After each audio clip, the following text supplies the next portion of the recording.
Ben, je posais la question un vendredi et ça aurait été utile parce que là, on a une grosse semaine là, avec rien à faire le soir.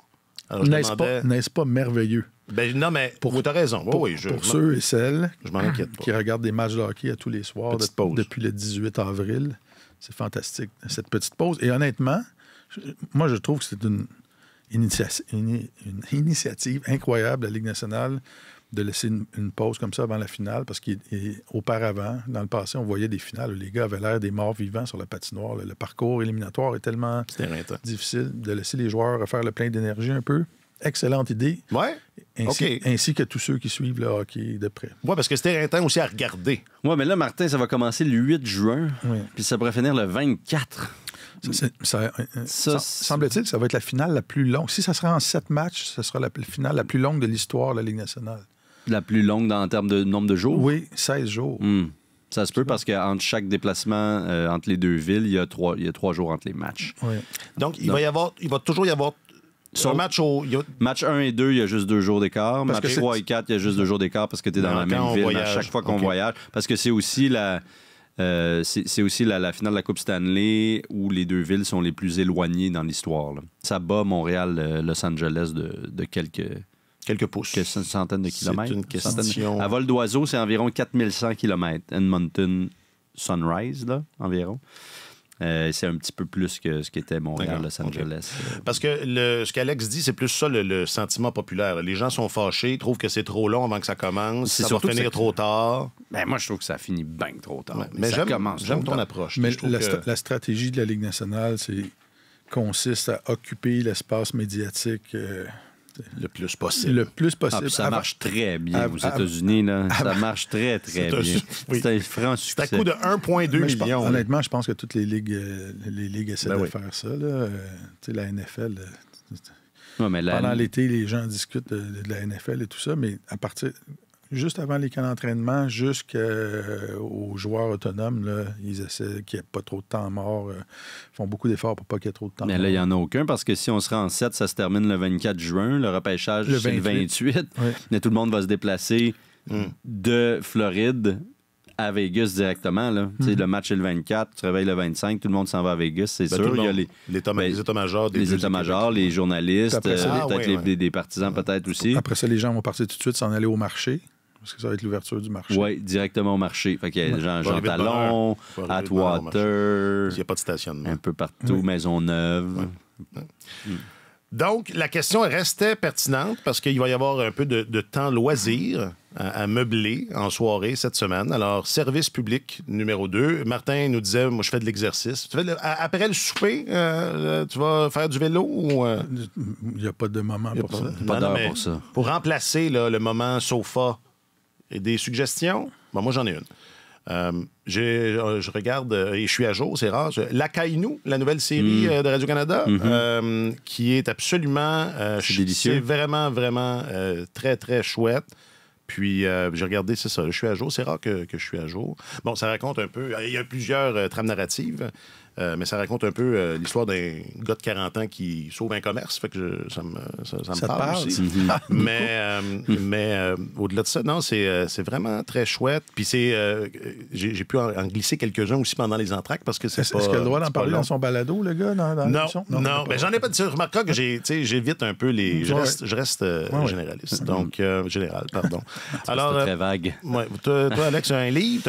Dis-moi pas que t'as pas un livre. Oui, bien là, j'étais un peu en retard. Tu es en train de lire les Jeux olympiques au grand complet? Non, je lis David Goudreau, sa trilogie sur la bête. Ouais. Moi, j'ai abandonné après la première bête. Pour vrai? Ah, tu l'as lu au complet? J'adore ça. À vrai dire, je me suis pas rendu jusqu'à la fin. Mais c'est quand même vieux, entre guillemets, là, dans le sens que ça fait plusieurs années que c'est sorti. Ouais. J'étais en retard. As-tu les trois dans le même pain? Oui, exact. J'ai la bête intégrale, comme ça s'appelle. Et je suis dans le 3e tome. Je trouve que dans c'est... le même pain intégral. J'adore cette plume noire un peu, là. Trempé, moi, c'est rare trempé dans le vitriol et dans l'humour en même temps. Je trouve ça exceptionnel. Non, ça m'a... Je veux pas Maintenant, c'est rare que je me rends pas. Ça t'a pas interpellé? Ouais. Ben écoutez, lisez. Passez du temps avec votre copain, votre copine ou autre, là, et vos amis, puis faites autre chose. Ça va vous faire du bien. Moi aussi, ça occupe mes temps libres. Moi aussi, j'ai un livre, mais je suis en train de le terminer. Je suis en train de l'écrire. D'ailleurs, je suis dans le sprint vraiment final. Je passe tout mon temps là-dessus. La biographie de Winston Churchill. Alex et moi, on te la suggère fortement. C'était très, très bon. Ouais. Moi, ma prochaine étape, c'est l'œuvre intégrale de Jules Fournier. C'était qui, Jules Fournier? C'est un journaliste. Est-ce qu'on en a parlé? Est-ce qu'il a écrit autre chose que des nouvelles? Je ne sais pas exactement, mais il a écrit un peu. Il a eu une vie... Est-ce qu'on peut aller à la bibliothèque chercher Jules Fournier? C'était un journaliste à la base. Ouais. Je ne sais pas s'il a écrit des livres. Il y a plein de jeunes disciples maintenant qui reçoivent des prix. C'était au début du 20e siècle, peut-être même fin du 19e, je pense. Okay. Et je ne suis pas sûr s'il n'a pas fait un tour au devoir. Là, je dis ça pour ceux qui se demandent, c'est un running gag que ça fait longtemps qu'on n'a pas fait, mais c'est le titre d'un prix que Alex a reçu au début de l'année. Puis on l'a taquiné un peu avec ça. Il y a eu une vie courte, mais par fierté, mais fulgurante. OK. De ce que j'ai compris, j'ai peu lu sur lui. Là. Je voulais juste comme, c'est qui lui donc? Bon. Puis cette biographie de, je peux dire c'est qui? Est-ce que je peux dire c'est qui? Oui. C'est cette biographie de Gilles Lupien. Exact. Ça va être quand dans ma librairie? On va avoir un lancement au mois d'octobre. Oui, mais toi, tu vas l'avoir avant dans ta librairie. Vous serez invité. Je suis tellement spécial. OK. Aujourd'hui, ça, c'est tout un Connor. C'est bon. Ne pas jeter le bébé avec l'eau du bain et en attendant Owen Beck. C'est tellement OK, épisode 328.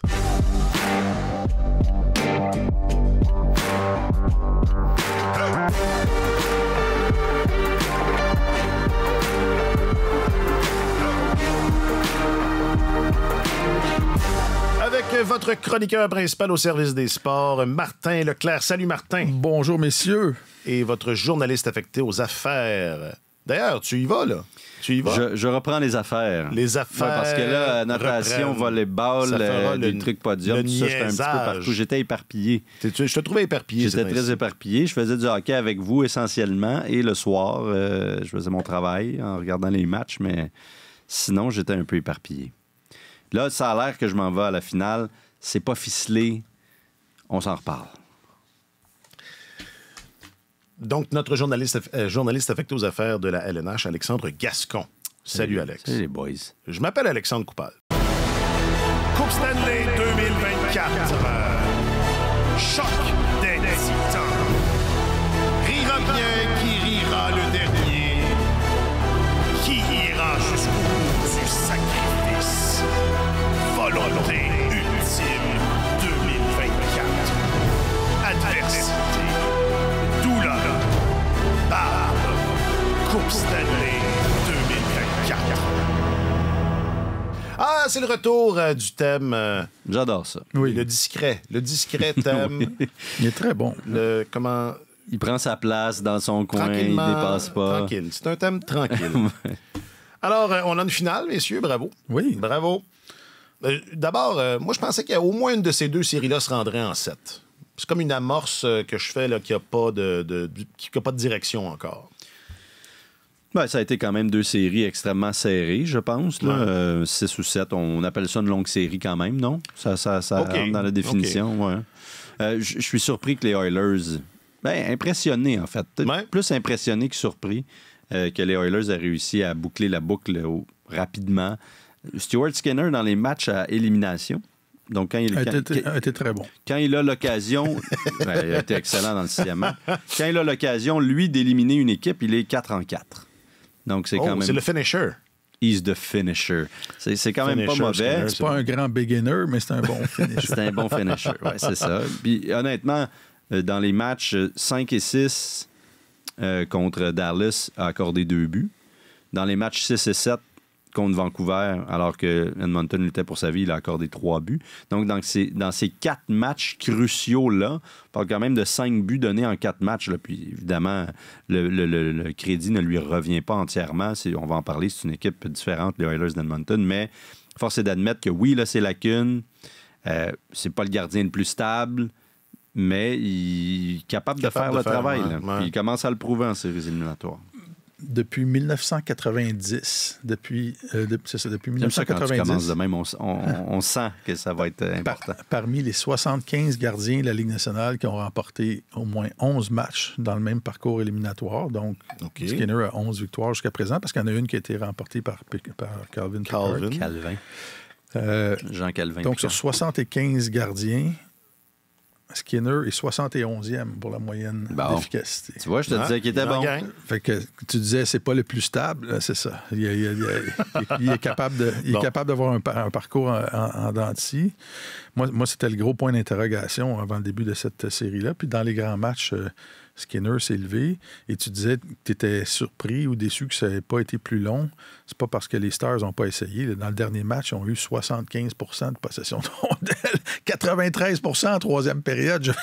10 lancés à Edmonton. Oui, c'est ça. Et on faisait des blagues vendredi avec Marc-Antoine. On disait la première équipe qui va marquer en avantage numérique va gagner cette série-là. Mais les Oilers l'ont fait vendredi, l'ont fait dimanche. Mais ils ont été les seuls à le faire. Ça a pris. Oui. Parce que Dallas n'a jamais marqué en avantage numérique. Ça fait 10 matchs que Edmonton n'a pas donné un but en désavantage numérique. 28 occasions consécutives. Là, je ne me rappelle pas du nombre d'occasions. Ouais, je pense que c'est 14 contre les Stars et les 14 dernières contre les Canucks. Alors, c'est assez phénoménal, mais ils ont tout donné, les Stars. Il y a juste, comme disent nos amis anglophones, il y a juste l'évier de la cuisine qui n'ont pas lancé en direction des Oilers, puis ça n'a pas fonctionné. Ça n'a pas fait. Ouais. Ben, c'est ça. Les unités spéciales sont vraiment la différence là, pour les Oilers depuis le début des séries. L'avantage numérique, on n'est pas tant surpris, on s'entend. Le désavantage numérique, on l'est peut-être davantage, là, à tout près de 94 %. Dans les 18 matchs qu'ils ont joués, seulement, ils ont donné un but en désavantage seulement 2 fois. Ils ont donné 3 buts en tout, mais c'est arrivé juste dans 2 matchs.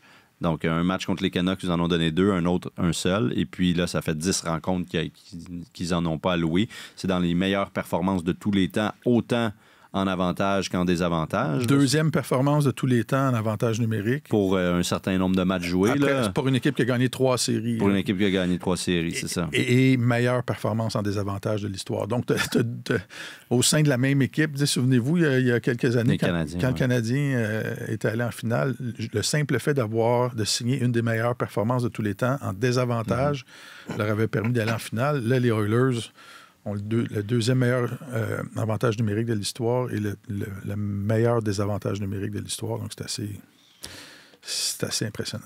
Bon, ben, réglons ça tout de suite. C'est peut-être impressionnant, mais est-ce que c'est encourageant? Mais si ça se poursuit, oui. Mais il n'y a pas quelque chose là d'un peu... C'est pas un peu comme un taux de conversion de tir de 30 %. Il n'y a pas une correction statistique dans l'air. Il peut y avoir une correction. En avantage numérique, en même temps, ce groupe-là ne fait que repousser les limites des statistiques depuis 3 ans. C'est ça. L'avantage numérique. C'est pas nouveau. C'est pas tant l'avantage numérique là, qui m'intéresse. Mais ils vont finir par donner des buts en désavantage. Ça, c'est sûr. Mais c'est une équipe quand même transformée dans sa manière de défendre. T'sais. Les Stars en troisième période, les Oilers n'ont pas touché à la rondelle. Le nombre de chances limité. Si franches que ça, a été limité. Il n'y en avait pas tant que ça. Je me rappelle de Robertson. Robertson qui a obtenu 9 lancés à lui seul et les Oilers 10 dans ce match-là quand même. Mais des vraies chances de l'enclave. Robertson, on n'arrêtait pas de remontrer cette chance-là et tout. Il était quand même d'un angle, je ne sais pas si les gens ont en tête la séquence dont je parle, mais c'était vers la fin de la troisième période où il y a eu une occasion de marquer peut-être, mais il était quand même d'un angle assez restreint, à la droite de Skinner ou à la gauche, là, dépendamment d'où vous vous placez, en tout cas, peu importe. Sur le côté. Sur le côté. Et puis, c'était pas si dangereux que ça. Là. Il y a eu quelques occasions, mais pas grand-chose. Ils sont devenus extrêmement habiles pour fermer le centre de la glace, garder les joueurs des Stars en périphérie. Ça a l'air extrêmement difficile de percer leur fondation, si on veut. Et malgré la possession de rondelles complètement à l'avantage des Stars et le nombre de lancers, tout ça, ils ont pas donné grand-chose. Puis c'est la même chose contre les Canucks, quand les Canucks ont fait une poussée dans le 7e match parce que les Oilers avaient pris l'avance 3-0, rappelez-vous. Puis oui, ils ont donné 1 et 2 buts finalement en toute fin de rencontre, mais on n'était pas si inquiet parce que les occasions n'étaient pas si multiples. On joue défensivement bien mieux qu'on a vu cette formation-là le faire, là, je pense, depuis toujours. Depuis que c'est cette gang-là, assurément. Je suis d'accord avec toi. C'était pas... et les Oilers ont remporté plusieurs victoires dans leur parcours éliminatoire comme ça, où ils ont été dominés complètement, où ils n'ont pas généré d'attaque, alors que c'était leur identité première, leur seule identité. Ils ont été capables de plier, mais de pas briser, de pas casser. Ouais. Alors, mais j'ai hâte de voir contre les Panthers. On va y arriver. Ouais. Non, mais est-ce que c'est ça le nouveau... pas le nouveau modèle, mais... Parce que tu as juste besoin de ça, d'étouffer l'adversaire, puis de laisser Connor. C'est ça. Vas-y, Connor. Vas-y, nous autres, on va rester. Nous, on va rester. Vas-y, prends-la. Vas-y.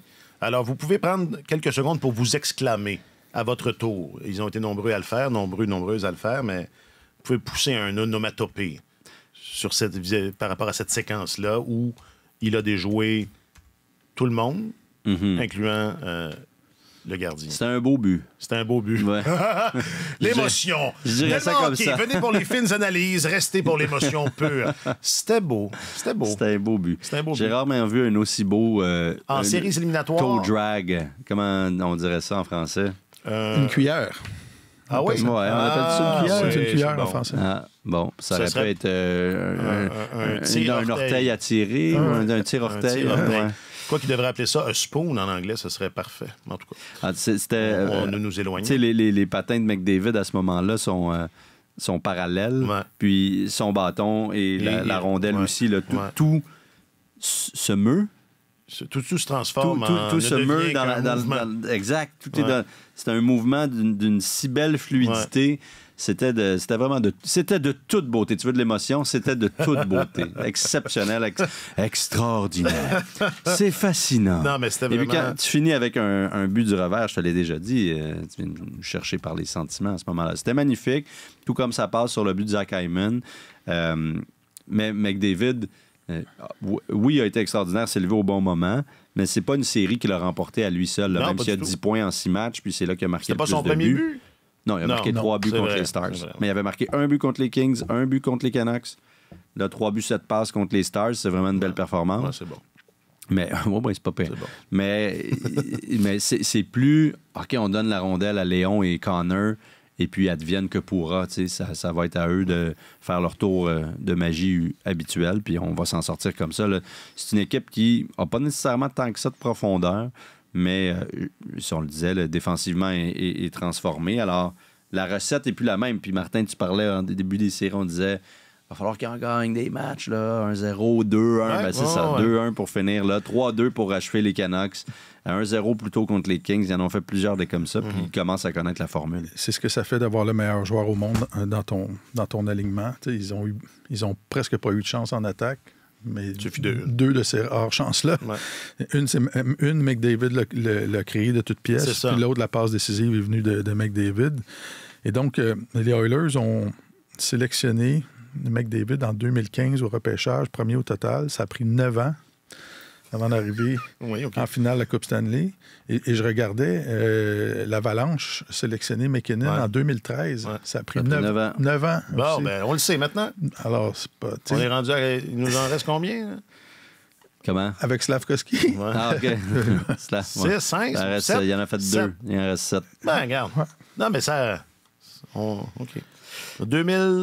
2022, lui. Non, je sais, mais... Ça donnerait 2031. Ça serait 2031. C'est un rendez-vous. McDavid deviendrait le premier, s'il gagne la Coupe Stanley, deviendrait le premier joueur à remporter la Coupe Stanley qui aura inscrit préalablement 7 saisons de plus de 100 points avant de gagner la Coupe. Ah, OK.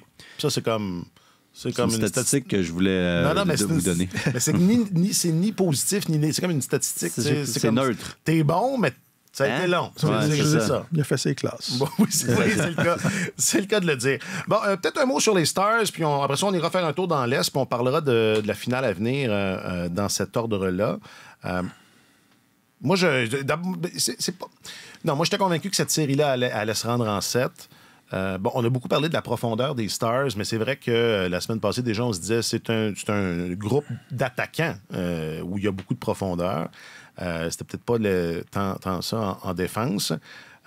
Non, ils ont une excellente défensive. Oui, mais quand Tanev s'est blessé, là, on a senti que ça chambranlait. J'ai pas dit qu'il n'y avait pas de profondeur, mais j'ai dit que c'est sur... Comment dire? C'est la profondeur de leur profondeur, si tu me suis, là, était surtout en attaque. On était en apnée. Là. Il y avait de la profondeur en défense, mais c'est encore plus profond. Puis il fait noir. Puis c'est ça, il y a de la pression. Est-ce que, je sais pas, un mot sur les Stars, sous-marine. Voilà, venez pour les fines analyses de hockey. Dites-moi quelque chose. Pour les fines analogies sous-marines. Sortez-moi de là, dites quelque chose. Lancez-moi une bouée. Ils ont perdu. Quelqu'un. Ils ont perdu. C'était un beau but. Ils ont perdu. Je pense que les Oilers viennent de battre la meilleure équipe. Ouais. Donc, c'est ce qui pourrait nous laisser croire que... Mais la meilleure équipe, tu veux dire, Je pense que les Stars étaient... Meilleurs que les Panthers? Ouais. Peut-être un peu plus complète. Petite affaire plus complète, théoriquement, en raison du gardien, je pense. Non, mais je dis pas que c'est farfelu. Non, mais on dirait que je réfléchis en même temps que je te parle. On dirait pas, moi je te vois. Ouais, c'est ça. Si vous me regardez en ce moment, vous me voyez. Regardez-le pas. Puis c'est pas... It's not pretty. Faut pas le regarder réfléchir, vous pouvez vous brûler la rétine. C'est comme une éclipse totale. Mais je pense que la défense des Stars est peut-être légèrement supérieure à celle des Panthers, ou du moins le meilleur défenseur, c'est eux qui l'ont. Le meilleur gardien, c'est eux qui l'ont dans la comparaison Floride-Dallas. Là.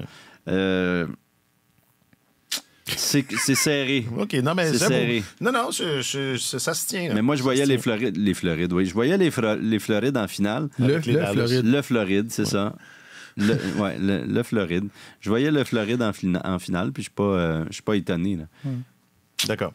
Non, mais je voulais un mot sur Dallas. Mais Dallas, qu'est-ce que tu veux sur Dallas? Mais est-ce que... C'était une bonne équipe. C'est une bonne équipe. C'est une bonne équipe complète. C'est pas fini, là. Lourde, aguerrie, avec de bons jeunes. Un excellent mélange entre l'expérience et la fougue.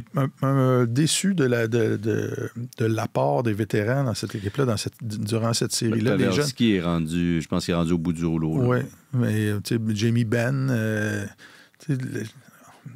l'effort, on peut pas questionner l'effort, mais en termes de résultats, ça a reposé sur Johnston et sur Robertson. Ince a manqué des matchs aussi, puis il ne devait pas jouer à 100%.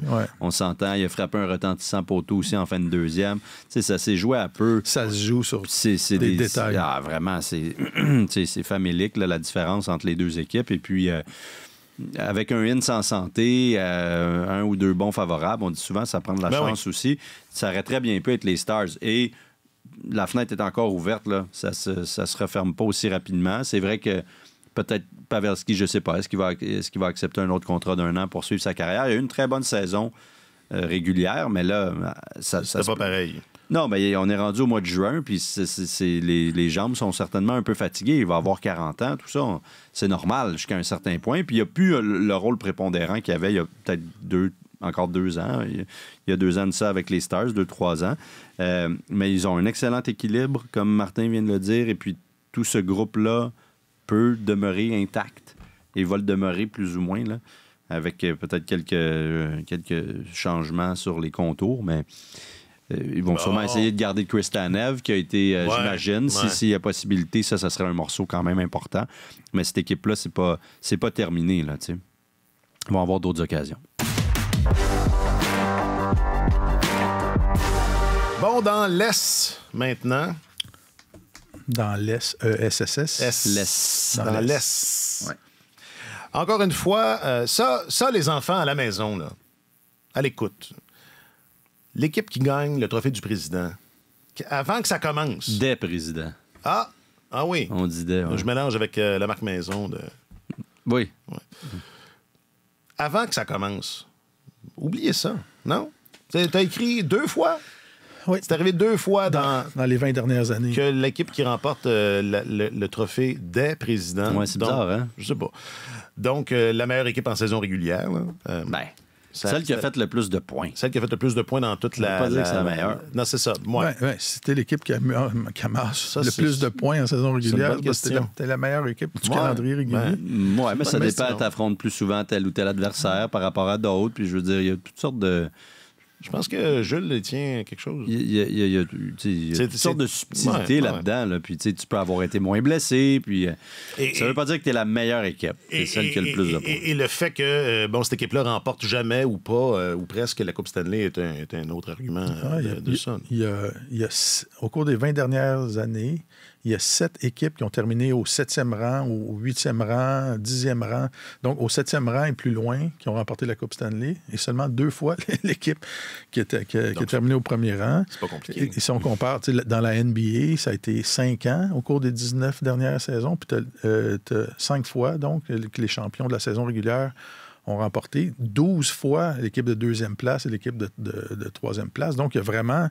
C'est vraiment un championnat beaucoup plus prévisible. Quand tu termines dans le top 3, tu as connu une très bonne saison régulière, ça se transfère dans les séries éliminatoires. C'est ça, j'ai fait un petit texte dimanche pour rappeler, il y a des chercheurs qui ont fait une étude en 2018 pour mesurer le niveau de prévisibilité des 4 championnats nord-américains et la Ligue nationale avec le baseball majeur. Sont les 2 ligues vraiment les plus imprévisibles en termes de résultats éliminatoires. Et les chercheurs disaient que pour atteindre le niveau de prévisibilité de la NBA, il faudrait que la Ligue nationale tienne des séries éliminatoires 26 de 51. C'est peut-être la prochaine. Ce qui pourrait tuer nos gars affectés au ça pourrait être ils veulent occuper l'espace médiatique. Il y en a une option. C'est ça. Alors, tu termines la finale de la Coupe Stanley et les camps sont déjà commencés pour les autres équipes. Voilà. Ça se jouerait sur un an, là, en fait. Là, parce que tu as 4 rondes de 26 de 51. Puis un balayage en 26 matchs, ça doit être humiliant. Ça doit être assez humiliant, mais... Il n'y en aurait pas beaucoup. Ouais. On peut. Là, on va faire le contraire. On fera pas le contraire, c'est-à-dire on va surtout s'attarder sur le cas des Rangers, parce que les Panthers, mis à part de dire qu'ils sont bons, qu'est-ce que. Ça va être intéressant d'avoir le meilleur. Là, on parle pas de la finale tout de suite. On s'en va en finale après. OK. On fait une progression. Donc, on ne parlera pas des Panthers. On va attendre la finale. Faisons ça. Parce qu'il n'y a pas de surprise. Je pense que tout le monde voyait les Panthers atteindre la finale. Étonnamment, il y a plein de gens qui plaçaient les Rangers puis qui disaient, voyons, je comprends pas que les Panthers soient pas jugés favoris par tout le monde. Puis je suis tombé sur une chaîne de télé l'autre fois. Puis ça... faut pas que tu regardes ça. Non, c'est ça, je me disais après un coup, là. Ouais. Mais tantôt, avant qu'on... Les Rangers, c'est intéressant, par exemple. Avant qu'on débute le balado, je vous parlais du texte que j'avais fait avant le début des séries sur la rétro-ingénierie. J'étais remonté dans le temps, dans les 10 saisons précédentes, pour voir les traits communs des équipes qui ont remporté la Coupe Stanley.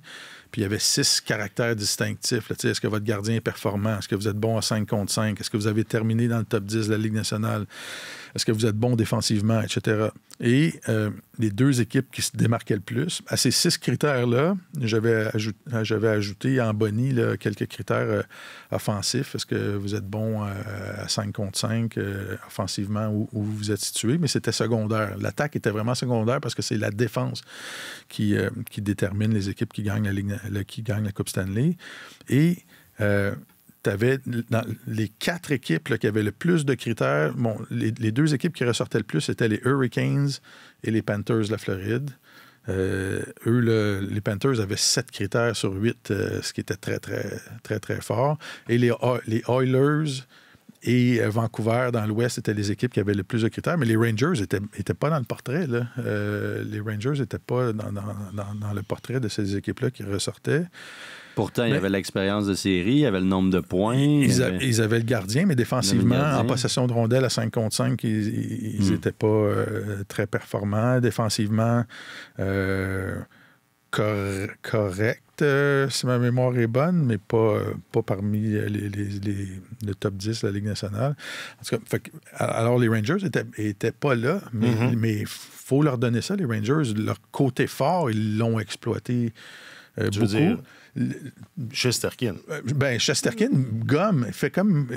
Chesterkin, dans cette équipe-là, il fait comme effacer les lacunes défensives de l'équipe. Puis tu regardes en possession de rondelles, les Panthers ont été nettement dominants dans cette série-là. Là, je pense qu'à 5 contre 5, ça a été du 57 ou 58% de possession de rondelles. Fait que les Panthers ont battu les Rangers en tapant sur le clou Shesterkin. Ils ont eu 2 fois plus de chances de marquer. Là. C'était 94 à 58, les chances de marquer de qualité. Puis en possession de rondelles, 57. Fait qu'ils ont enlevé aux Rangers leur force offensive, puis ils ont tapé sur le clou de celui qui tenait le fort en défense.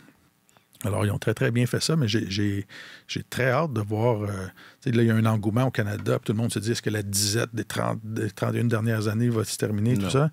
Mais les Panthers, ils sont équipés pour aller à la guerre dans plusieurs...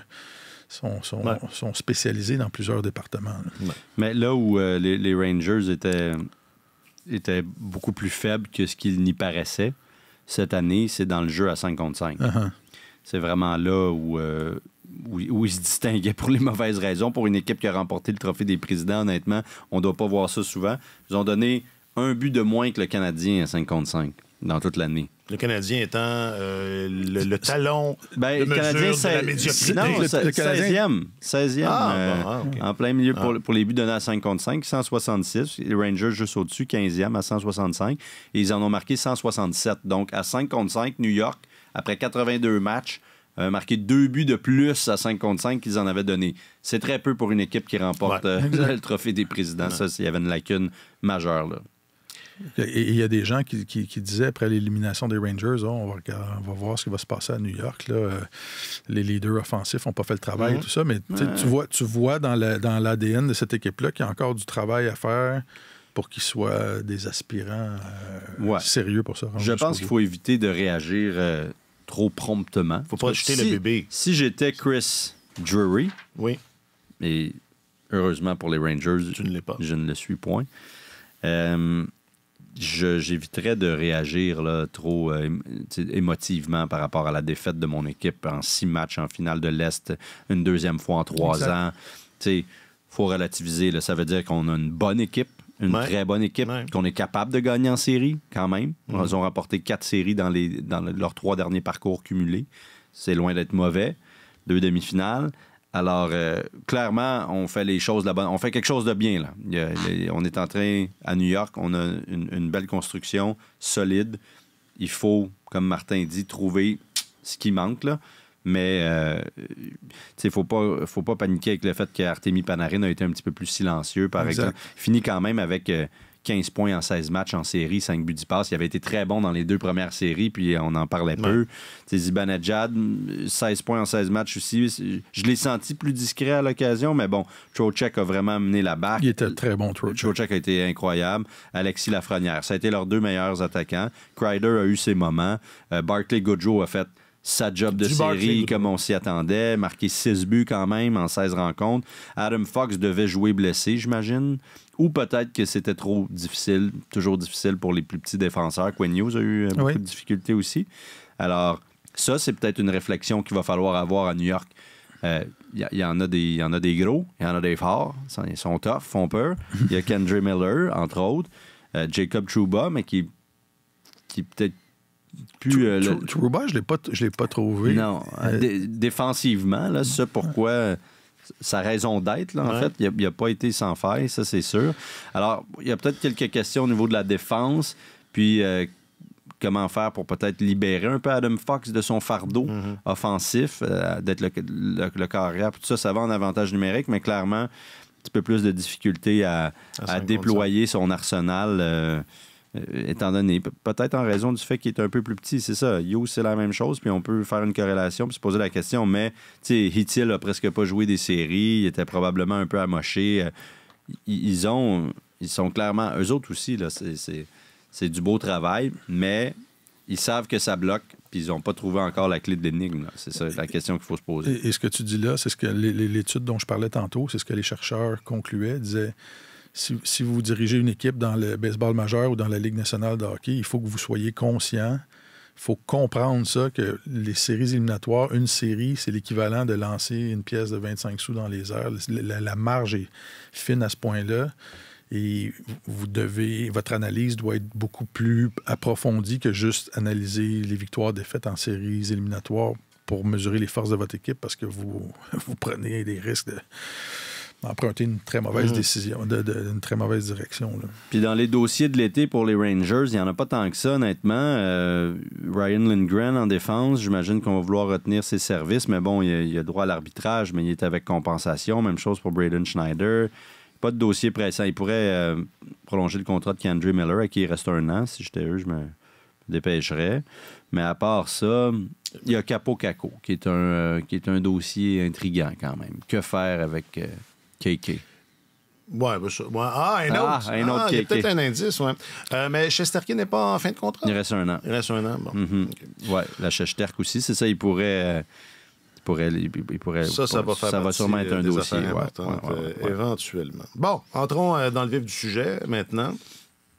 C'est mieux ça, cette finale-là, que ce que ça aurait pu être. Floride-Dallas. Ben là.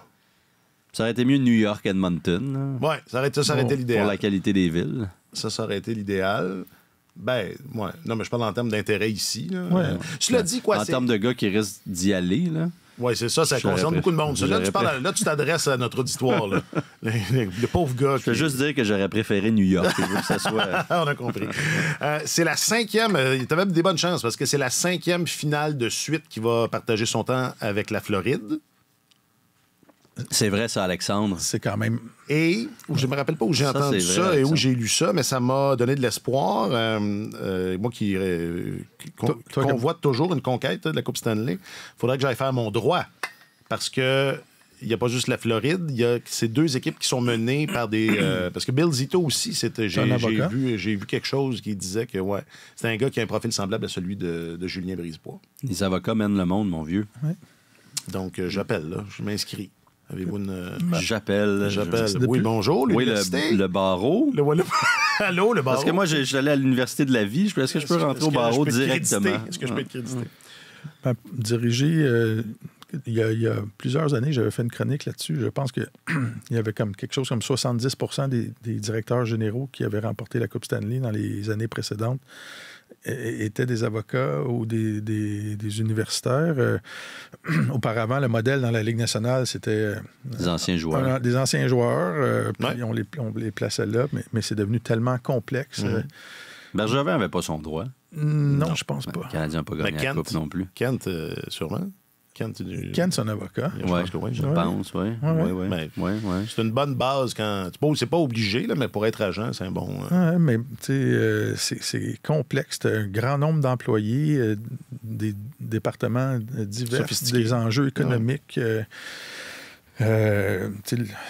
oui, tu peux avoir un spécialiste du plafond salarial, un capologiste avec toi, mais c'est bon d'être capable de comprendre ce que le capologiste dit aussi et d'être capable d'échanger avec lui et de le défier quand tu mets des hypothèses. Alors c'est ça. J'ajouterais à ça parce qu'au-delà... Boston Law School. Oui. À Boston, j'aurais pas pensé. On l'aurait pas cru. Au-delà de ça, Zito a fait quelque chose aussi, puis, tu sais... On vient de parler des Rangers qui seraient peut-être tentés d'essayer de faire quelque chose de semblable, même si je ne sais pas comment ça pourrait être envisageable, mais évidemment là, qu'aujourd'hui, la transaction qui a amené Matthew Tkachuk, et puis c'est pas la première fois qu'on en parle à quel point Tkachuk a changé la dynamique, a changé la personnalité de cette équipe-là. Puis c'est ça, c'est pas un gars qui a grandi dans un vestiaire ou qui a été capable de c'est un gars d'expérience, par exemple, a été longtemps adjoint à Columbus, a été agent. Quand on parle de la personnalité d'une équipe, c'est des intangibles, c'est des trucs de ressenti. Il y a une part de ça. Et comme quoi, tu n'as pas besoin d'avoir joué pour être en adéquation avec ces... Oui, mais c'est un bon point que tu apportes pour une fois. Puis puis c'est pas... fallait avoir du courage parce que là, on regarde ça avec le recul puis ça semble évident. Matthew Tkachuk a transformé cette équipe-là et tout. Mais à l'époque... ils ont échangé un gars qui avait eu plus de points que lui en saison régulière, qui était aussi à peu près dans les mêmes âges, un peu plus vieux, mais pas tant que ça, qui était à l'apogée de son talent, de son développement. Je parle de Jonathan Huberdeau ici, qui avait amassé 115 points cette année-là, et Tkachuk 104. Et il a donné en plus Mackenzie Weegar en défense, qui était aussi un arrière fiable, un gars qui était capable d'engranger des points. Tout le monde disait que les Flames avaient gagné cette transaction. Gagné, je sais pas, mais tout le monde disait que ça en était bien tiré. Treliving, ça en était vraiment bien tiré dans un contexte. C'est vrai que le contexte était difficile. Là. Tout le monde savait que Tkachuk voulait s'en aller et qu'il y aurait un échange cet été-là. Donc, il y avait un peu le dos au mur. Mais malgré tout le monde disait, nous les premiers, waouh, il s'en est vraiment bien tiré, puis on le pensait. Puis finalement, non. Pour l'instant, en tout cas, ça n'a pas, c'est pas développé comme ça. Mais il fallait beaucoup de courage, je pense. Ouais. Non pas pour aller chercher Matthew Tkachuk, là, sachant qu'il voulait jouer en Floride, c'était une des quelques équipes qu'il avait identifiées. Mais pour donner tout ce qu'il a donné à l'époque, il a surtout fallu qu'il s'aperçoive, en tout cas jusqu'à preuve du contraire, que la raison principale des succès de Jonathan Huberdeau, c'était peut-être Alexander Barkov. Ouais. Là, et puis c'est un bon joueur, Huberdeau, c'est pas ça, mais le gars de 115 points ou de 95 points comme il avait fait avant aussi et tout, c'était peut-être attribuable, c'était peut-être gonflé là, par justement le fait qu'il jouait avec Barkov depuis à peu près le début de sa carrière ou presque. T'sais. Il a fallu qu'il voit ça, qu'il l'identifie, qu'il dise OK, on peut se passer de Weegar. Puis pourquoi ils ont pu se passer de Weegar? Parce qu'ils ont déniché des pépites, là. T'sais, Gustave Forsling, ça a été réclamé au balotage. C'est tout un joueur de hockey, Forsling. Oui, dans les réclamations de ballots récentes, là, c'est dans les bonnes. C'est dans les bonnes. Là. C'est encore mieux que Paul Byron, qui était pourtant une des pas pires. Alors, Gustave Forsling, c'est une trouvaille. Brandon Montour, ils l'ont réparé. Là, lui qui se cherchait un peu partout entre Buffalo, Anaheim, etc. Alors, grâce à ça, ils ont pu dire, bon, mais regarde, Weegar, on peut l'utiliser dans une transaction et tout. Et Tkachuk a fait en sorte que ça a changé l'identité. Mais Carter Verhaeghe aussi. Mm-hmm. Puis Sam Bennett. L'échange de Sam Bennett, sont allés chercher des toughs. Il y avait je pense que j'en ai parlé souvent, mais il y avait cette impression-là à l'époque en Floride où c'était trop facile de jouer. Exact. C'est dans le sud de la Floride. Tout le monde s'en fout, on va se le dire, de ton équipe. Le sentiment d'imputabilité n'est pas très fort. Tu vas travailler en gogoune tout le temps. Que tu marques 12 buts ou 54, je pense pas que ça fasse une grosse différence sur ta popularité puis sur les comptes que tu auras à rendre. Très peu de journalistes sont présents. Alors, il y avait cette impression-là que c'était un peu un country club. T'sais. Ça a pas mal changé. C'est ça. Et tu parlais de Bill Zito. Je pense que plus que du courage, c'était l'exactitude du diagnostic qu'il a posé sur son équipe en disant on n'est pas équipé pour aller à la guerre, on n'est pas suffisamment équipé pour aller à la guerre, ça nous prend des gars qui vont pousser la machine. Et tu regardes les gars qu'ils ont... Les gars, leurs joueurs clés, là, Bennett, c'est un tough, il est capable de jouer dur. Tkachuk, tout le monde embarque dans son sillage. Reinhardt est capable. Verhaeghe, c'est un gars assez... Pas Verhaeghe, Barkov, il est dur, mais autrement. C'est pas le gars qui va être dans le visage, qui va déranger l'adversaire. Et tu regardes le nombre de pénalités de cette équipe-là. Je suis sûr que tu te souviens de ça. Alex, pas la saison dernière, la saison précédente, les Panthers étaient venus jouer au Centre Bell, puis il y avait eu énormément... Ça s'était battu comme dans un match de hockey junior des années 90. Là, c'était épouvantable. Puis, les Panthers jouaient contre une équipe de dernier rang. Il n'y avait pas d'enjeu, mais c'était... C'est pas vrai qu'on... C'est ça. C'est pas vrai qu'on va plier devant vous autres puis on va se battre jusqu'au dernier. Mais malgré tout ça, malgré le courage de Zito, il y a eu un aspect chance quand même dans sa démarche. Ils se sont qualifiés il y a 2 ans pour les séries à la toute dernière seconde parce que les Pingouins ont trébuché dans un des derniers matchs de la saison régulière contre les pauvres Blackhawks de Chicago qui s'en allaient nulle part. Et si les Pingouins perdent pas ce match-là contre les Blackhawks, de façon complètement inattendue. Les Panthers sont exclus des séries. Ils ne vont jamais en finale. Et ça change peut-être complètement l'histoire. Et ça nous ramène donc à la discussion de tantôt. Il y a une partie de chance importante dans le sport professionnel puis au hockey. Tu sais, Sam Bennett, là, ils sont allés chercher au bon moment, là, mais ça aussi, ça prenait une fine analyse pour dire, voici un joueur sous-exploité qui, pour toutes sortes de raisons, ça ne fonctionne plus à Calgary. Puis ils ont donné essentiellement un choix de 2e tour, là, pour mettre la main sur Sam Bennett. Puis Émile, notre Émile à nous. Ils avaient... notre Émile.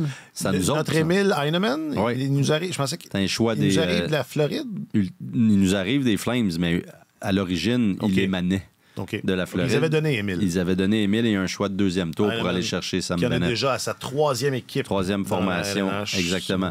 Et on peut aussi, inversement, on peut aussi se poser la question sur on se l'est déjà posé, mais sur la fin du règne de Trey Living à Calgary et l'évaluation du talent. Là.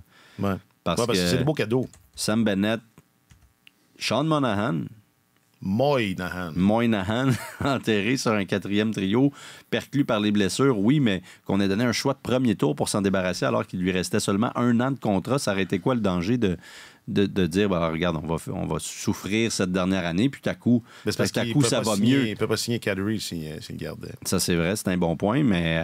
mais c'était pas une raison pour paniquer. C'est ça, mais Monahan, mauvaise évaluation, Bennett, dans l'échange Huberdeau, tout ça, il y a plusieurs joueurs qui sont partis aussi. Alors bref, c'est un autre problème, mais chapeau. Je ne sais pas s'il va se retrouver du travail un jour, Trey Living. C'est presque l'équivalent, quand tu regardes la façon dont il fait ses transactions, Zito.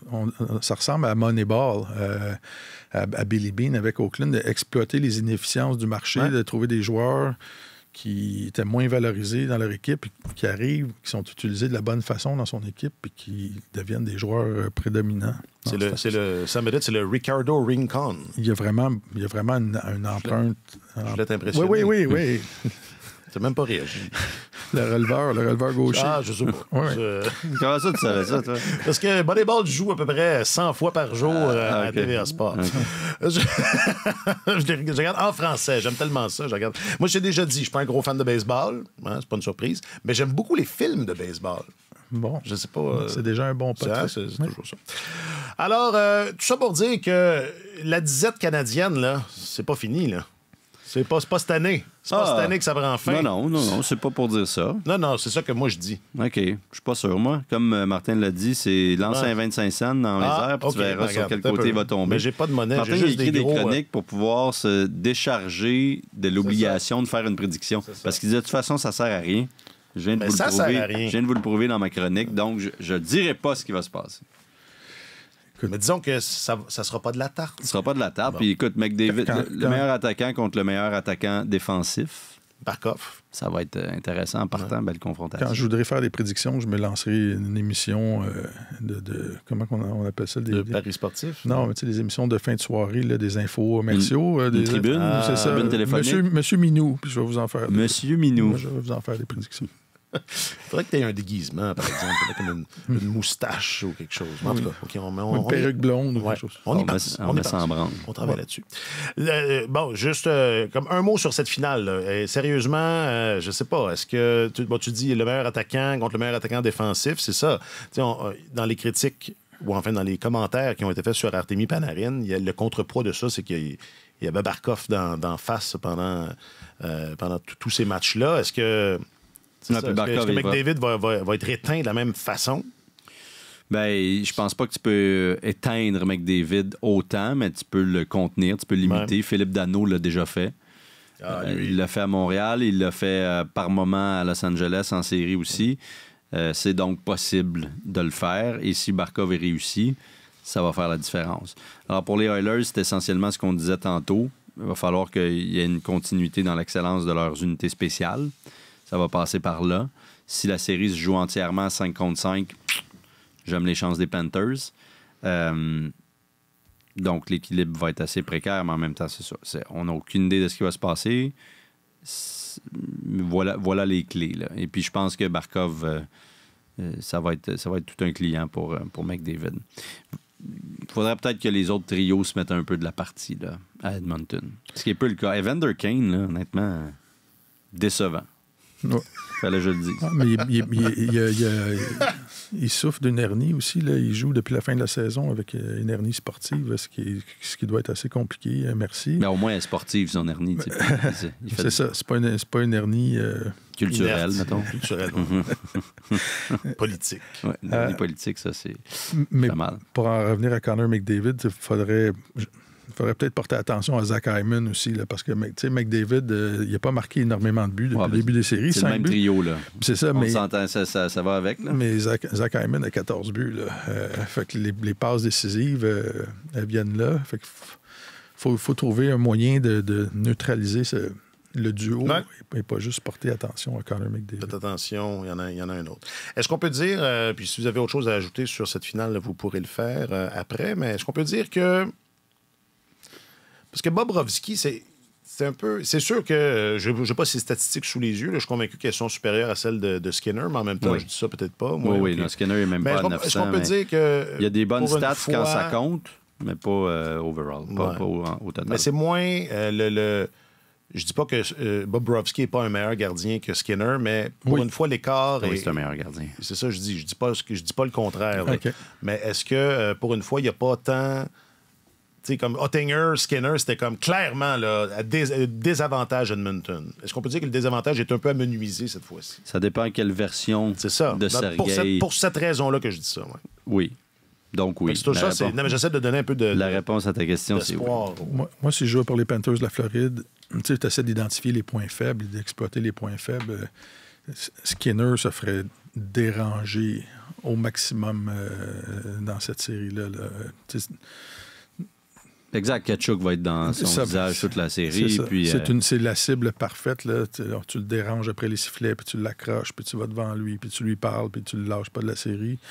Puis tu essaies tu sais qu'il c'est déjà le maillon talon pas fort. C'est ça. Mm-hmm. Non, ils ont des avantages clairs, les Panthers aussi. Je pense que leur 3e et 4e trio sont meilleurs aussi. Là. Bon. C'est une équipe plus complète, je pense. Oui. Mais on disait ça des Stars. Exact, et c'était vrai. Exact. Et c'était vrai. Et ils ont été éliminés en 6 rencontres. Sur les 26 passes de McDavid en série, il y en a 19 qui sont décisives aux premières passes. C'est fou. C'est assez impressionnant. C'est quelque chose. Il y a des gars qui font ça dans une saison complète et c'est une très bonne saison. Question du public, réseaux sociaux. Question du public, réseaux sociaux. Alors, on vous a demandé via les réseaux sociaux de Radio-Canada Sport, c'est du contenu gratuit. Quel joueur remportera le trophée Conn Smythe? Alors, sur le Facebook, Jean-Simon, Sam Bennett. Jean-Sébastien, ça va se jouer entre McDavid. Ça va probablement se jouer entre McDavid et le numéro 97 des Oilers. OK, c'est comme McDavid ou McDavid. Est-ce que McDavid est Conn Smythe material? Ben, tu niaises ou quoi? Ben, je sais pas. Je te prédis que si les Oilers gagnent la Coupe, lui qui gagne le Conn Smythe? Il gagne le Conn Smythe. Okay. Puis mettons qu'il perd en 7, je suis pas sûr qu'il gagne pas le Conn Smythe aussi. Oh! Martin, veux-tu réagir? Non. Attendons voir. Attendons. Patience, jeune Gascon. Qui est le seul joueur non gardien à avoir gagné le Conn Smythe en ayant perdu la finale de la Coupe Stanley? Un non-gardien, donc un patineur. Un patineur. Un patineur à avoir gagné le trophée Conn Smythe dans une cause perdante. Exact. Parce que moi, des gardiens, je peux t'en nommer jusqu'à demain. Ah oui? Non, je peux en nommer 3 peut-être. Ah, ça serait bon. Jean-Sébastien Giguère, Ron Extall. Oui, il y en a 4 en tout. Glenn Hall, avec les Blues. Okay. Et Roger Crozier. Ah, ben là, non. C'est qui le patineur? C'est qui le patineur? Je me souviens pas. Pourtant, Martin, c'est ton époque. Reggie Leach contre le Canadien en 1976 avec les Flyers. Il avait marqué un nombre hallucinant de buts. C'est ça. Bon, alors donc, la semaine prochaine, moins niaiseux à soir. La semaine prochaine, pas que vous l'êtes à la base. Sera le Reggie Leach cette année. Il y a Mike qui dit faudrait départager entre Barkov, Bennett, McDavid, Draisaitl ou Bouchard. Le nom de Evan Bouchard est revenu beaucoup. Il ne gagnera pas. Sa performance est extraordinaire, hein, Evan. Là. Je ne sais pas si vous le savez, mais je vais vous le dire. Là. C'est un des défenseurs les plus performants de l'histoire en série. Exact. Il a une chance de battre, une chance mince, mais je pense qu'il a une chance de battre le record de Paul Coffey pour le plus de points par un défenseur en séries éliminatoires. Des Oilers ou un record de Il est avec les Oilers. Ben, le record de tous les temps, là, mais ça donne à être celui des Oilers, là, mais c'est 37 points, il en a 27. Bon.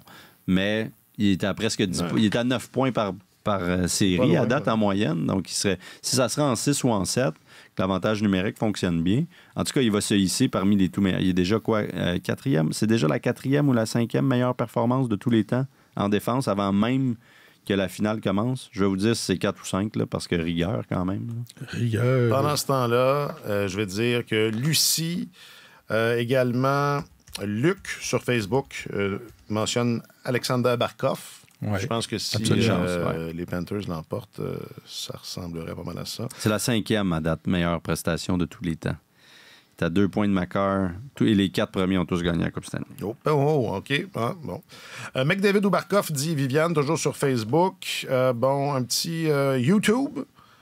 Sacha Barkov, Alexander. Ouais. Mais Barkov, c'est pas un Russe. C'est un Finlandais. Je pense qu'il y a une certaine filiation, là, mais oui, c'est un peut-être. Finlandais. Okay. C'est juste ça parce que Alexandre en russe. Sacha. Juste pour revenir à Reggie Leach tantôt, là, il avait marqué 19 buts en 76. C'est le plus grand nombre de buts en séries éliminatoires de tous les temps. À égalité, non? Avec Jari Kurri. C'est ça. Ah oui. Draisaitl ou Tkachuk selon l'équipe gagnante. Ça, c'est sur YouTube. Si Edmonton gagne, ça va être McDavid parce qu'il y a un peu de politique là-dedans aussi. Là. Un peu. Crosby, en 2016 et en 2017, Crosby a gagné les 2 fois, puis il y a une des 2 années où ça aurait dû être Christopher Le Temps. Absolument. Et quand Ovechkin l'a gagné... ça aurait dû être Kuznetsov. Ça aurait dû être Kuznetsov. Ouais. Ah, ouais. Mais dans quel monde on vit? Mais c'était serré, là. C'est un peu comme le trophée Norris en défense. Eric Carlson. Faut pas laisser voter les journalistes. En général. Même aux élections. Nourrissez pas les journalistes. Et un petit dernier sur le Gram, c'est Monstre de Chilla. Salut, Monstre. Qui dit Panther, Barkov, Oilers devrait aller à Draisaitl ou Bouchard ira probablement à McDavid. Hein, ça? Voilà quelqu'un qui comprend beaucoup de choses, mais McDavid est... Il est méritant, là. Il est très méritant. À date, il est méritant. Oui. Les autres aussi, là, mais... Il est méritant. Il est méritant. Bon, un petit mot, je fais un clin d'œil parce que... Il me semble que c'est juste ça qu'on fait. À chaque thème, tu dis un petit mot. Ça dure 1h30. Chance que ça fait beaucoup de petits mots. On s'était donné comme défi de faire une demi-heure. Là, ça fait 57 minutes. C'est encore ça marche raté. Jamais. C'est encore raté. Non, écoute, on a fait un épisode de 42 minutes il y a plusieurs semaines de ça, puis on se les fait reprocher sur les réseaux sociaux. Ouais, j'ai pas remarqué. Ou je sais plus où. Comment les gars, c'est quoi cette affaire-là? 40 minutes. Les gens ont besoin de leur dose. Les jambes sont lourdes, c'est juin. Non, mais j'ai besoin de ma dose d'un mot sur le Canadien. Okay. J'ai besoin de ma dose. Puis là, je regardais les pirouettes. On n'a pas parlé de Kent Hughes, Antoine. Il est avocat. On en a parlé du Canadien. On en a parlé. Il a signé Connor Hughes. On n'a pas parlé de ça non plus. Son neveu, c'est incroyable. Il y a un lien de parenté. Donc, peut-être que vous n'avez pas remarqué, mais le Canadien a procédé à un mouvement de personnel mineur aujourd'hui. Aujourd'hui étant mardi. La signature d'un gardien du nom de Quinn Hughes. Connor. Oui, excuse. Quinn Hughes, ça serait bon. Oui, il commence à y avoir trop de Hughes dans cette ligue-là. C'est bien des Hughes. Et on se demande, et là, je vous épargne, c'est un gardien d'expérience qui nous arrive de l'Europe, c'est pas, je veux pas qu'on s'attire là-dessus. London, c'est pas l'Europe, London, c'est... Oui, tu dis, il est originaire de... Oui. Mais il n'y a pas de lien de parenté avec Kent, c'est ça que je veux... Pas à ce que je sache. Sur Elite Prospect, ils disent que son frère, c'est Aiden Hughes, mais il ne parle pas de Kent. Il parle pas de Kent, ni de Jack, ni de Quinn, ni de Luke. Non, je veux juste profiter du fait que Owen Beck est... Non, on parle pas de Connor Hughes? Non. Okay. Ben, juste, non. Il y a toujours bien des limites. Là. Okay. Je veux bien là, qu'on fasse des pirouettes pour parler du Canadien, mais il y a toujours bien des limites. Des limites. Quoique si... Connor Hughes nous fait un Cristobal Huet, je vais avoir l'air fou. C'est ça. Ouais. Mais en même temps, avoir l'air fou, c'est pas mal ça, c'est pas mal tout ce que j'ai. Non, je vais profiter du fait que tu as parlé avec Owen Beck 2 semaines avant qu'il gagne la Coupe Memorial. Je veux que tu m'en parles, je veux que tu m'en dises davantage. Je lui ai parlé alors que j'étais entre 2 courses de natation à la piscine. C'est pour vrai, histoire vraie. À Scarborough. T'étais sur le bord de la piscine. J'étais sur le bord de la piscine. C'est bon, ça, c'est bon. Ça, c'est dévoué, là. C'est incroyable. Payé pour aller se prélasser. Exact. Avec un petit drink avec un parapluie. Est-ce qu'il y a un bar sur le bord? Hein? Ça, je savais pas. Il y a un bar sur le bord de la piscine. C'est le bar de la piscine. C'est le bar de la piscine. Comme au Mexique. Wow. Kylie Mass me faisait des petits cocktails. Non, c'est pas vrai. Bon, on arrête ça. Alors, Owen Beck, 4 buts, une passe pendant la Coupe Memorial, 2 buts dans la grande finale. Owen va bien. Ce qui est intéressant avec Owen, c'est tout ce qu'il racontait sur son partenariat, si je peux dire, avec Paul Byron cette année. Donc, Byron, dans ses nouvelles fonctions de développement des joueurs, s'est beaucoup attardé sur lui, entre autres, là. Peut-être parce que c'était plus facile que d'autres. Il était plus facile que d'autres à rejoindre, à aller voir, mais il a passé pas mal de temps avec lui, a appris un peu son nouveau rôle, regardait tous ses matchs le week-end, faisait son propre montage, découpait les clips, lui envoyait ça. Il se parlait très régulièrement. Paul Byron est habile avec iMovie? Il développe ça, il a développé ça cette année. Je pensais qu'il y avait quelqu'un qui... Je pense qu'il en a fait par lui-même. Il prend bien lui fasse. Ouais. Et comme ça, les gars échangeaient, discutaient très régulièrement. Et Byron disait que c'était peut-être jusqu'à date, là, je sais pas si ce serait quoi le bon mot à utiliser, mais sa plus grande fierté, ou en tout cas son plus beau projet. Son plus beau projet, là, puis ce qu'il trouvait qu'il avait le mieux avancé jusqu'à présent dans sa première année. Puis Beck a chanté un peu ses louanges là, en disant à quel point il l'avait aidé, tout ça. Tu sais, il faut se garder quand même... Il faut rester pondéré dans le cas d'Owen Beck. Il a connu sa meilleure saison offensive là, avec 80 quelques points. Ce qui est bien, c'est un joueur de 20 ans dans la Ligue de l'Ontario. Je pense pas qu'il va être un joueur offensif dans la Ligue. Non, c'est ça, exactement non plus. Tu t'attends à ça, si c'est pas le cas. Oui, il y a eu une séquence extraordinaire de plus de 20 quelques matchs avec au moins un point là, à cheval sur la fin de la saison. Parce que sa saison est en 2 temps. Oui, il a commencé à Peterborough, où il avait été échangé l'année dernière. Puis bon, il n'y avait pas une grosse équipe non plus, là, mais ça allait. Il était à 30 points en 25 matchs. Puis quand il a été échangé à Saginaw, il en a amassé 51 en 32. dont vraiment une séquence là, de entre 20 et 30 matchs, je ne me rappelle plus exactement le chiffre, là, mais avec au moins un point. Il était presque à 2 points par match pendant un bout de temps. Ça allait très, très bien. Donc, mais c'est ça, à 20 ans, tu t'attends à ça d'un gars qui a été repêché 33e au total, sinon c'est pas un bon indicateur. Je doute qu'il soit un joueur offensif, moi aussi. Il y en a qui m'ont dit la chaise de Owen Beck, c'est celle de Jake Evans. Oui, on a entendu ça beaucoup. Alors que ce ne sont pas vraiment deux joueurs qui se ressemblent ou qui ont un style similaire, mais ce serait peut-être ça. Ce serait peut-être le poste qu'il pourrait occuper. T'sais. S'il devient un centre de troisième trio, comme on l'a beaucoup suggéré depuis 2 ans, un vrai bon centre de troisième trio, ça va être exceptionnel là, dans son développement. T'sais. Ce serait toute une réussite. C'est vraiment pas convaincu. Je me suis fait dire, il y en a pas mal qui pensent, ouais, 4e trio, ça va le faire. D'autres gens qui m'ont dit, il va se battre pour sa survie. Il va jouer dans la Ligue nationale, mais ça va être le genre de gars qui va se battre pour sa survie, tout simplement, sans plus. Donc, faut pas tant que ça s'emballer non plus. Là, il amorce sa carrière professionnelle en septembre. Il va aller rejoindre les rangs du Rocket. Faut lui laisser le temps. On verra ce que ça va donner. Mais chez le Canadien, visiblement, on y croit encore. Puis ça s'articule, entre autres, par Byron, qui disait qu'il était en train de débarrer quelque chose là, d'un petit peu plus offensif puis d'un beau potentiel chez lui. Et eux, ils croient. C'est pas le cas de tout le monde. Voir jusqu'où il va pouvoir se rendre, on verra. Mais ça va être un des gars qui va être intéressant à suivre. Tiens, il y en avait beaucoup cette saison, des nouveaux venus. Là, on gardait un œil attentif sur eux. On va en avoir un peu moins l'année prochaine. Mais Beck est un de ceux-là. Ouais, Ryan Baker, on verra. Méchard. Ouais. On va en avoir encore quelques. Philippe Méchard. Tu veux dire avec Méchard, oui. Non, il va y avoir encore quelques. Il va y avoir une infusion de jeunesse, une autre infusion de jeunesse. Bon. Parlant d'infusion de jeunesse, c'est le combine en fin de semaine? C'est ça? Ben, c'est toute la semaine pour les équipes. Ça commençait lundi. Donc, ça a déjà commencé, ah oui. Pour les équipes, oui, les entrevues, tout ça. Mais ça s'étire. Votre animal, avez-vous changé d'animal cette année ou c'est le même que l'an passé? Moi, c'est l'ornithorynque, mon animal. Quel animal Ah oui. Alex, il est quand même. Moi, c'était quoi donc? Je m'en rappelle plus. Moi, j'aimerais ça être un aigle, genre. C'est bon. Non, mais juste pour pouvoir voler. Juste pour pouvoir voler. Mais tu veux pas être un petit maudit serein non plus, là, tu sais. Tu veux pas être un petit oiseau. Non. Okay, ou un charognard. Non, mais je le mentionne parce que Marc-Antoine s'en va là, puis on va lui parler de là. Est en route. Je pense qu'on va lui parler de là. Actuellement, il est là prochain. toute la semaine. Il est là toute la semaine. Il devrait recueillir de la bonne intelligence. Je suis là toute la semaine. Oui. Comme on dit Marc-Antoine qui est un aigle lui-même. Oui, l'aiglon. Moi, quand j'ai commencé ici, c'était mon surnom. L'aiglon? L'aiglon. Qui t'appelait comme ça? Qui est Christian Mercieri, que je salue, qui m'avait pris sous son aile, c'est le cas de le dire. Et j'aimais beaucoup ça. J'aimais ça. Tiens, un petit.